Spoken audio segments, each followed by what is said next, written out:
Bonjour, je vais vous montrer un nouvel équipement de la société Ecoforia.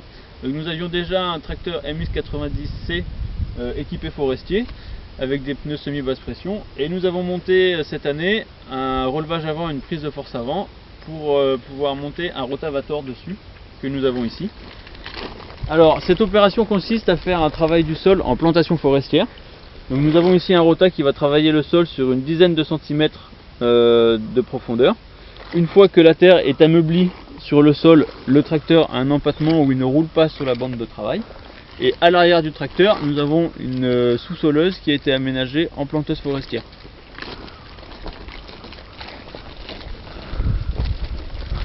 Ici, nous avons donc un bac où les salariés posent leurs plants, donc qui sont préalablement habillés en termes de partie aérienne et partie racinaire. Les plants sont posés ici, donc suivant le nombre, ils sont dans des sacs de plantation pour éviter le dessèchement racinaire. Et après, ici, nous avons donc la planteuse. Donc le sol a été travaillé au rotavator. La dent sous-soleuse va casser la semelle de rotavator. Et ici, nous avons donc un trou où l'opérateur peut mettre son plant et la terre se referme directement par-dessus. Une fois que le plant est posé dans la cavité qui est prévue ici, l'opérateur a juste avec ses pieds à remettre la terre travaillée au rotavator et à tasser le plant avec son pied. Voilà, et le plant est ainsi planté sur une terre travaillée en termes de rotavator et en termes de sous-soleuse. Je vais maintenant remonter la sous-soleuse pour vous montrer l'aménagement de cet outil.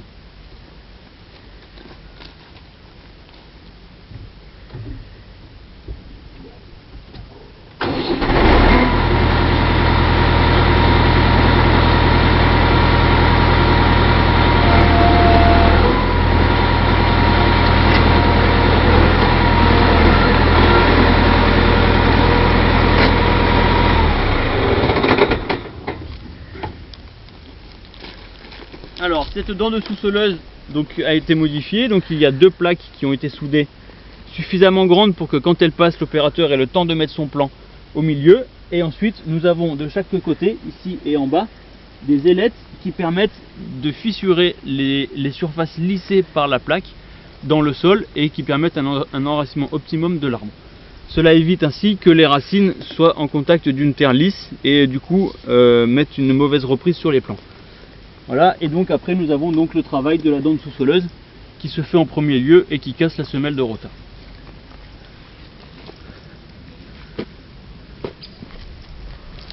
Voilà, je vais vous faire maintenant une petite démonstration en marche du tracteur et de la planteuse.